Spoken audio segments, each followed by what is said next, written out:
welcome back to watching EastEnders from the very beginning. I'm one of your co-hosts, Spring Kathryn Day, and I'm here with... Kathryn Mather. I'm also here. We are taking very much a fool's errand in trying to watch EastEnders from the very beginning. This is, of course, episode 3.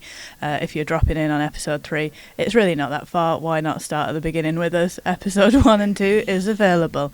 Shall we get right into it? Yeah, let's do it. Let's do it. I feel like the title of this podcast very much explains the content of it. We don't really need to do much more. That's true. That's true. So, at the beginning of the episode, we have Pauline, who we know is pregnant. Yes. And she is cooking up a storm while smoking a storm. So she's preparing her mother's breakfast. She's making breakfast in bed for her because her mum is pissed that she's pregnant with a third child in her 40s when her husband has no job and they're living in her mum's house, which it feels rude, really, doesn't it? Which part?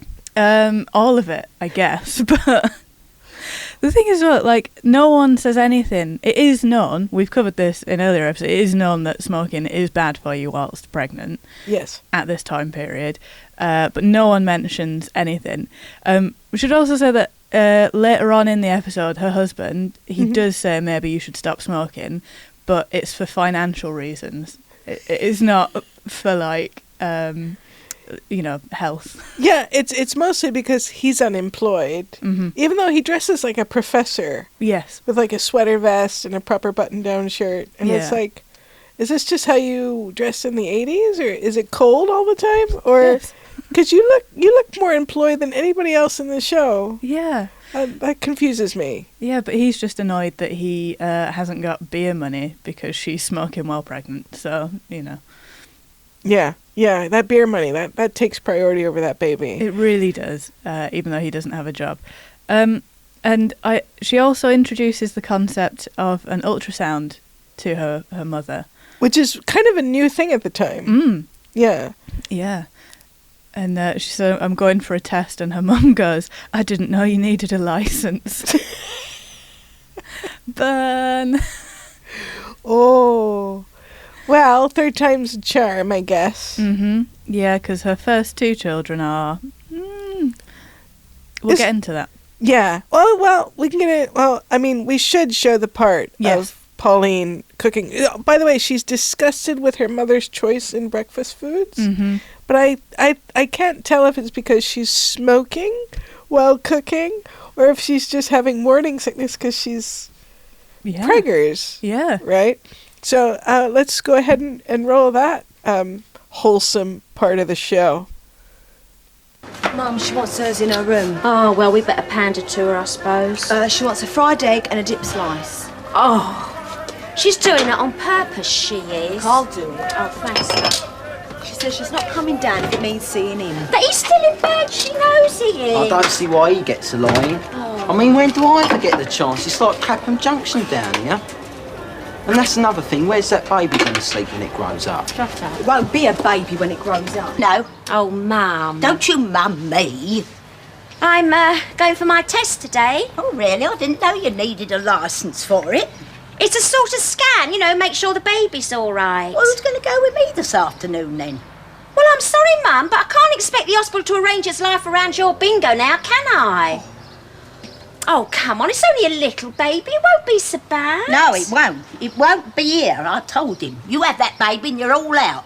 Oh, you don't mean it. Don't tell me what I mean. I do still have some say in my own home, don't I? Of course. I mean, it is called family planning, isn't it? Family being the word. Family meaning everybody, including me. Yeah, well, we didn't plan it. It just sort of happened. Oh, yeah? Found it under the gooseberry bush, did ya? Oh, go away. You put me off me food. I mean, I feel terrible. Right on our own doorstep. I mean, we knew him. What time's your appointment? 11 o'clock. Mind you, there'll be half a dozen others there at the same time, knowing them. But Cass standing at the laundrette for us. Asked her to go to bingo with Mara and all. Yeah, I suppose I could. Got to keep the old bag sweet, haven't we? I'm beginning to feel a bit nervous. Why don't you give up that smoking? Yes, all right. Well, it's daft, Pauline. It's money going up in smoke. All right. Ah, nostalgic. Yeah, smoking. What if the ash gets in the food? I think it's just cold flavor. Oh, God. Everything was grey back then. You wouldn't notice. Everything was great. It just reminded me of like photos of my mom with me in one arm as an infant and a beer in the other. And it's just like, aw, I love the 80s. We used to be a proper country. Yeah, where has it gone? Where has it gone? But her son, Mark, teenage son Mark, who kind of looks like a really young Stewart Lee. I could see that. Ish. Yeah. Ish. Steals a bunch of cigarettes from his mom when she's not looking. He does. Which good lad. Used to happen all the time. Yeah. And it's crazy that people would smoke so much because it was so cheap. You wouldn't notice. Yeah. The parents wouldn't notice. If somebody nicked a handful out of a 20 deck now, you'd be like, who has stolen 18 pounds from me? Have you stolen anything from your parents as a kid? No, I don't think I did. I was quite a good child, to be Really? honest. Oh, that's boring. I stole yeah. a condom. Did you use it? Oh. I gave it to someone because someone on the playground said they were going to have sex, and I didn't know anything about sex. But I said you need to have safe sex. Yeah. So I found their condoms. They were very dusty, and I gave her one. And I was like, I don't know how you use it, but you're supposed to use it, so that's supposed to be safer. Yeah. I'd heard they were like raincoats. I shagged, but I had it in my pocket, so therefore. It's like a lucky charm. Yeah. But what do you think people could get away with stealing from their parents now? I guess the equivalent would probably be like those vape top-up juices, right? I guess so. Do parents vape? I know a lot of parents that vape. It's stressful having babies. Really? Yeah, I've heard. Wow. No, there's so many things that parents do now that I can't imagine. Like, I remember when I realized parents are using apps to find babysitters. Wow. I was like, why not just kill your children yourself? Like, why let strangers have all the fun? Yeah. Like, it's like, what do you mean? I feel like I'm learning a lot about you. I just don't have faith in apps.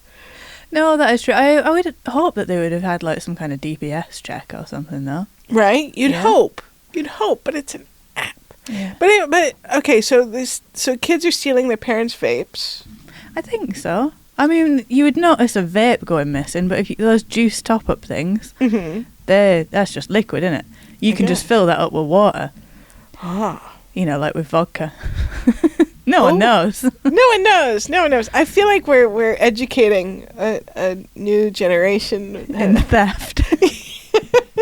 Well, it's an education of sorts. It is an educational podcast. We can now rebrand ourselves and tick that box. But also, too, like, when Mark steals the cigarettes, it's not very stealthy. No, he just takes them. He just takes them. And it's like, boys get away with so much. Boys will be boys. Yeah. Like, come on, do some Ocean 11 type stuff. Try to do it behind you. Like, nobody, no, he just takes them. So we should probably show the good people that clip of him stealing them. Yeah.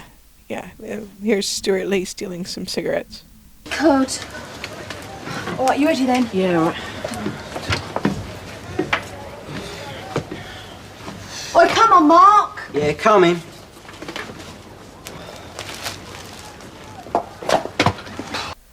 So we got very much visual aspect on this audio medium. So I guess that's kind of like a side story to this episode. The main aspect of this episode is that Dirty Den, and Angie in the pub, they have been, I guess, stocking alcohol that is not signed off by their brewery. I did some research. Yeah. And it seems like he bought a bottle of one something. bottle of like whiskey. One bottle of whiskey that wasn't from the approved vendor or whatever. And the area manager saw it in his car, in Den's car. Mm-hmm. And Den was like, "Oh, it's for a party. It's for a private party, and you're invited." Yeah. Right. So, and he's guessing that the area manager's not going to come. Mm-hmm. But then the area manager like gives us like sends either a letter or a phone. Is like, this party sounds great. Looking forward. It's like So now they have to have a party. Yes. Not in the pub, upstairs in the house, above the pub. So, yeah, I think Angie is very much the driving force in arranging this party happening. And kind of fair. I mean, like, I feel like we should celebrate everything. Life's short. Have a party, why not? Why not? Have it in your house. Yeah, house party. Do you know what? I saw a thing, people were like, what happened to house parties? And it's like, people don't have houses anymore. That's true. Yeah. That's Everyone's in really a true. house show. How are you meant to have a house party? Can't even invite 20 people into this room that I live in. But you could do that. I think, yeah, it's called a dorm. Yes, to be fair, my university experience was not that. Oh, okay. Well, like, I mean, it sort of makes sense, but I don't know. I guess you really had to make your own fun. Mm-hmm. Yeah, I mean, they didn't have Netflix. You didn't have a phone. Could you imagine the shit we'd be doing if we didn't have a phone? Really has subdued me a lot, having a phone. You mean when you say having a phone, you mean like a mobile phone? Yeah, like a smartphone. Smartphone. Yeah. Because they had phones Yes. back in 1980s. It's not that long ago. Yeah, they weren't just selling telegrams to each other. Like although that would be interesting. Yeah. I think, but yeah, it'd be a much different show. It really would. Yeah. But yeah, if With I horses. wasn't... With horses, yes. If I wasn't scrolling through Reddit, I would find ways to do shit like this. Yeah. I'd be having a lot more parties if it was not for that. So they have this party, Yeah. don't they? And hold on. But there's a new character. A new character. Oh wait, they don't have the party in episode 3. Oh fuck! No, they don't. No, Right. but they're getting ready for the party. Yeah, getting rid of this part. And we'll we cut this see- little bit out here. That's okay. They get ready for the party. They see Dan. We see Dan trying to put the alcohol from the forbidden bottle into one of the bottles that are approved and sold by whoever it is he's supposed to sell. Yeah. Or buy from, and he's like funneling it in, and it's all difficult. And Angie's not helping. Yes. Angie's gone shopping, which is pissed off Den Yeah. because she's spending money on So- clothes. If we meant to do that, we need to mention Ethel and Lofty. Oh yes, Lofty's a then new Reg. character. So yeah, in this episode we also get to meet Lofty, a lovable loser. Or is he lovable? I think he's a bit of a dick. He is a bit of a dick, but we need to go to a commercial break. We do. Let's have an ad break. Yeah, where you need to buy all the stuff that they advertise. Hi, I'm Sam Rhodes, one of the co-founders of LAFS, the London Arts Facilitation Society. If you're enjoying watching or listening to any of this content, we'd really like you to donate a little bit of cash to help us build access to all of this wonderful stuff for working class people from all over England. You can go to lafs.org.uk to donate as little as £1 a month to help us keep the lights on and help us make lovely art, podcasts, comedy specials and even professional wrestling for you at home. lafs.org.uk. Donate today. Go on, do it for the laughs.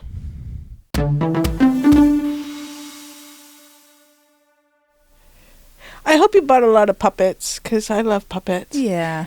But we're talking about Lofty. His last name, I found out, is Holloway. Oh, Lofty Holloway. That sounds like a sort of Stevie Nicks type character, songstress. Yeah, that's probably how they picked the name. Probably, yeah. But he doesn't look like a Lofty Holiday.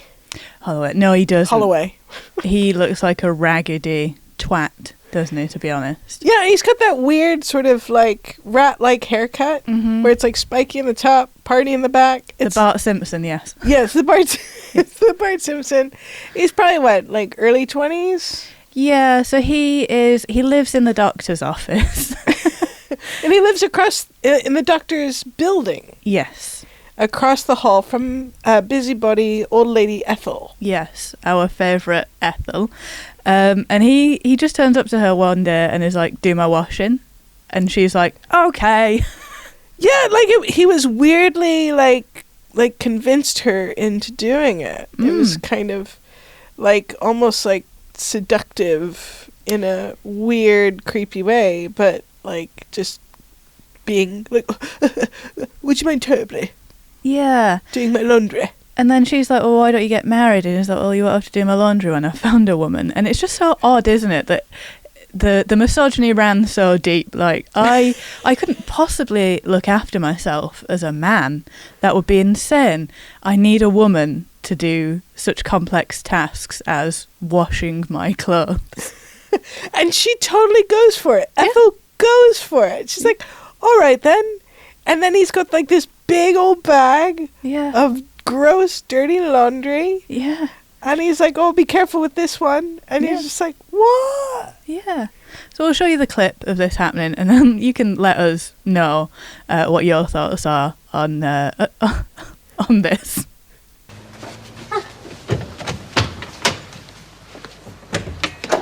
Hi, Hugh Lofty, come on in. I'm running late. You're a real little cracker, you are, Ethel. What is that you've got on your hair? Gold dust. Come out all over the pillars, made a dreadful mess. I had to put them in soap. Oh, so you'd be doing the wash anyway? Look, if you've come in for tea, he's had it all. And it's too late for me to make any more. What's the matter? Not got any of your own? Nah, clean out. And what with the run on the pound, I haven't been able to get any more, if you see what I mean. What happened to your doll? You want someone to look after you, you do. I know I do, Ethel, but who'd have me? No job, no money. I ain't even got to spare for the laundry. You need encouraging, you do. Get yourself a girl. Ooh, do you para good. I've got to go and do that surgery. Well, you don't need any encouraging, Ethel, that's for sure. All them boyfriends of yourn. Look here. Will you clear out? Let me get on. You'll get me into trouble. Coming in here in your pyjamas? Hey, look, you're right, though, Ethel. I do need somebody to look after me. So, do you think you could do a little something for me, just until this girl turns up? Oh, like what? Great tar, Ethel. I knew you would. Screw it. Well, here's the boy. Here, what's all this? Oh, it's me washing. It's nothing much. Just a few smalls. So another significant moment in this episode is that it's actually in the newspaper that Reg Cox, of course, the man found in a state of medical emergency at the beginning of this episode, he was murdered. Yeah. Dun, dun, dun. Dun, dun, dun. And it's big. It's front page news on the block. It is. Must have been a slow news day, because the amount of murders... I've seen murders in London that didn't even make the newspaper. So... Let alone front page first story. Yeah. Old man dies. What? What I loved about this... I didn't. What I loved about the old man dying... I don't love it at all. But... they had a collection in the pub for some flowers. Yeah. And no one had put any money in it. They hadn't. But then Den said, now that he's been murdered, people will donate more. Yes. Is that what he said? I think so. I guess because it becomes tragic, doesn't it? Because no one seemed to like this man. No, yeah. And people, showing any sort of sympathy towards Reg Cox was like, well, you're a hypocrite because you never liked him when he was alive. And it's like, well, that's harsh. Yeah. That's harsh. Although I do respect people, because when someone dies or something terrible happens, you're like, oh, they were lovely. And you're like, well, no, bad things can happen to bad people. Yeah. Right? You know, you can be sad that someone got murdered in their own home and also go, but he was terrible. He was a horrible person and I'm sorry that he got murdered in his own home. In a very Ebenezer Scrooge kind of way. Yeah. Yeah. Yeah. But the copper that shows up, he kind of comes off less like a cop and more like a private investigator. He's got this really long... leathery trench coat, and he swishes. He swishes. He swishes. And I thought it was the guy that played Bridget Jones's creepy boss in the TV boss in the first movie, but it's not. It's another guy that looks just like him. He's got that vibe. As an Irish actor who now just owns a bunch of pubs in Brighton. Oh, really? Yeah. Good for him. Yeah. That's that seemed to work out really well for him. Yeah. Good. Yeah. It's nice when good things happen to good people, isn't it? Yeah.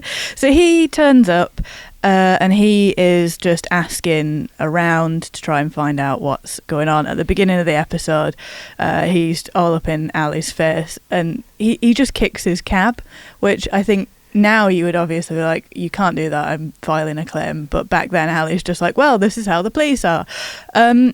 So one of the other things that he does is he obviously goes into the pub, the hub of the community, to question people in there. Den, who was, of course, one of the people that found Reg, is questioned, reasonably so, I think. However, he's asked where he was on the night that the incident happened to Reg.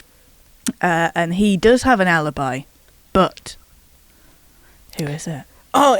We have to run it. You have to run it. You have to see it for yourself. It's so weirdly bizarre how this unfolds. So let's roll the tape, if that's what it's called.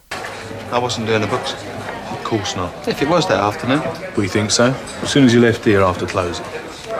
It's a bit awkward. Does she have to know? Who? The wife. Where were you then? Cold feet, Mr. Watts? No.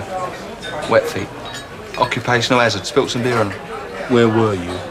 Visiting. Oh. Lady friend, is it? 10 out of 10.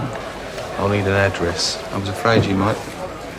By the way, when Reg Cox left here, who was with him? No one, far as I remember. Who was he boozing with? I told you, drank on his own. All right.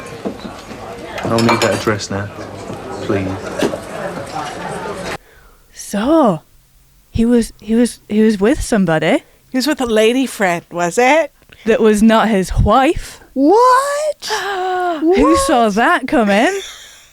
Like, I mean, no wonder everyone on the block knows everyone else's business. If you're telling this to a cop in open air within earshot of everyone, including and not limited to your wife, whose ears I think grew several inches. Yes. Was like, and the address was like what? What? Like, I mean, I feel like maybe I just don't know the law here, but did he have to answer his questions? I don't think at that stage he has to. However, if you refuse to, it does look suspect, and then they can come back with a warrant and be like, we're going to take you to the station. Really? I think so, yeah. Well, you can just say it was none of your business where it was. But to be fair, he was one of the people that broke into the house to find him, right? So okay. I forgot about that. A level of suspicion around him, and he will have wanted to get this done quickly. Yeah. But still, like, just the language he uses, like, wouldn't she be a bit more, I don't know, suave? Especially when you're wearing that swishy coat. Yeah. Oh, and that's the other thing about the cop. Like, his personal space boundaries are bizarre. He gets very close to people. Yeah. He's a personal space invader. Like, I'm a very judgy person, and I feel like I do that. Like, but just mentally, not physically. Like, just get into people's faces and be like, so where were you? I see you have a taxi so you can get to the station. He's a bit of a dick about it, isn't he? Yeah, I think he really enjoys that. You know? And while we're talking about Ali, actually, so the investigator is all up in his face, right, at the end of the episode. And his wife thinks that he's been cheating. Yeah, and she's so sure he's cheating. But he says he's not. Because he's gambling. Oh, that's so much better. Wouldn't you rather he be cheating? Yeah. I'd rather he be cheating than gambling. Well, yeah, because you can just get a divorce, can't you? Whereas if it's like, oh God, don't worry, honey, I'm just running us into financial ruin. Oh, well, that's fine. Yeah. That's great. And also, like, the way he does it, so we'll show you the clip in a moment, but he's got like a wad of cash, small wad of cash, and he's like, I was going to spend this on you, but fuck you. Oh, we do have that clip. Yeah. Yeah. I'm going to drive away and spend it on the horses or whatever, gambling. And I don't know. Do you think that he was going to spend that money on her? No. Not in the least. I mean, he is cheating on her in a way, but he's cheating on her with Lady Luck. With a horse. Would you rather find out that your husband was cheating on you with a horse or with a person? Well, speaking purely as a, what do you call those things? Woman. No. It's the wrong word keeps coming up, but I'm not a hermaphrodite. But why does that word keep coming up? I don't know. What are you trying to say? Germaphobe, kind of, but at the hospital all the time. What do you call those? Hypochondriac. Yeah, I'm one of those. As a hypochondriac, please sleep with people. Mm-hmm. I don't want horse stuff. I don't want to deal with horse viruses. Get that condom that you gave your friend. All forgiven. Dust it off, you know. But how about you? What would you choose? Oh my God. I mean, neither, to be fair. That's not a fair choice. It's not a fair choice. I just don't feel like you could get the same level of consent from a horse. No. As you could a person. So I think I would prefer a person. Yeah. Because they your could only at least concern say yes. is the horse's consent. The horse's well-being, yeah. Really? Well, not my your only health? concern. I'd be annoyed that I was being cheated on, for sure. Yeah. Especially if we had a baby together, like Ali and Sue do. Yeah. Yeah. Yeah. But you're seriously more concerned about the horse not being able to consent than all the diseases you could get from sleeping with someone who slept with a horse. It's a secondary concern, yeah. It's not your primary concern. Well, no, leave the horse alone, man. Well, of course leave the horse alone. But for very selfish reasons. Yeah. Selfish and horseish reasons. Okay. All right. I'm glad we got to the right answer. We just took different roads to get there. I'm concerned about you. Oh, don't be. I'm fine. I know. So many people say that to me. But, okay, we'll show you the clip. Okay, yes.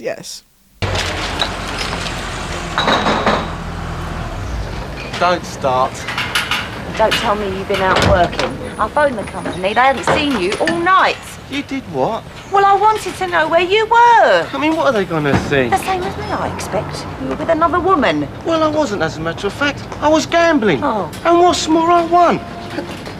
I was going to give you this to spend. But I'm not now. I'm going to put it on a horse. Ali? I mean, let us know what you think. I don't think their marriage is gonna last. No, they're giving me very strong. But I think it will last because it's the 80s and people just assume that you were not supposed to like your partner or be happy ever. Yeah. But in our today terms, I think they would probably be back on Bumble pretty quick. Because she sounds like a teenager to me. Yeah. And this but you're like, honestly, who wants to sleep with this guy? Yeah. No one wants to sleep with this guy. Yeah, and as a, doesn't really matter, but as a secondary note, his cab is I wouldn't get in that car. If I ordered a car and that turned up, I'd be like, no, I don't want to die today. Thank you. No, I mean, I would just crack open a window, but other than that, and you'd have to do that with it as well. Yeah. It wouldn't be a window crack. Yeah, I don't know, Sue seems like a cool girl that's got a dangerously low self-esteem. Yeah. You know, she can manage the crap out of that cafe. She can, and she does. She does. So just the last thing that I do feel we need to mention about this episode, because it is going to be a storyline that goes on, is that in order to, so Lou wants to kick out Pauline. Sorry. That's okay. There's 26 characters. There are so many people, and they've all got the same surname.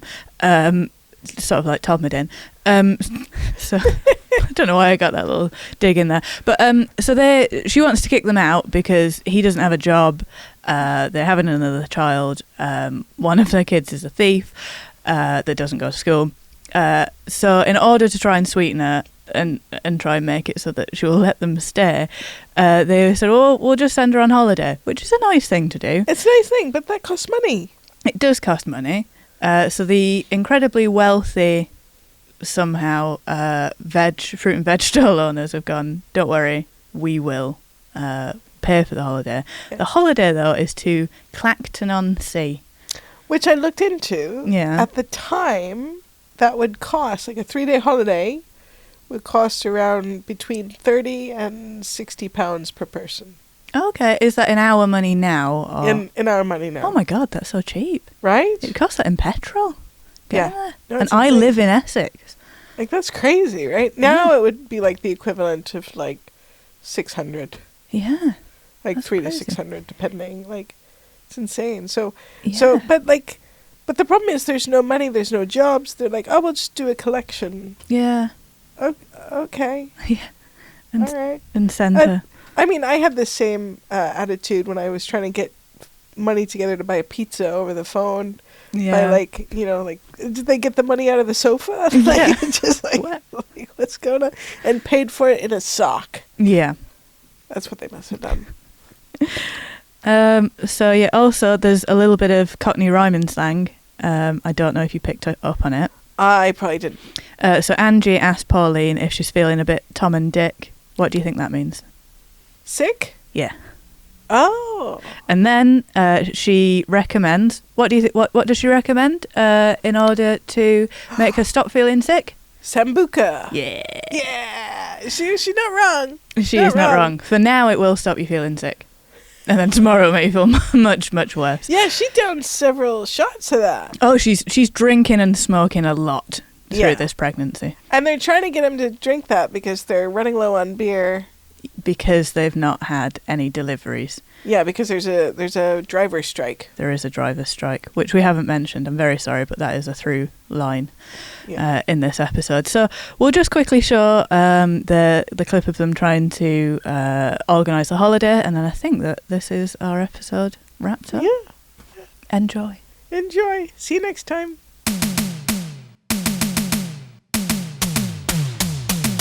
We are going to watch the show from the very start until it gets to the end. We're going to watch EastEnders.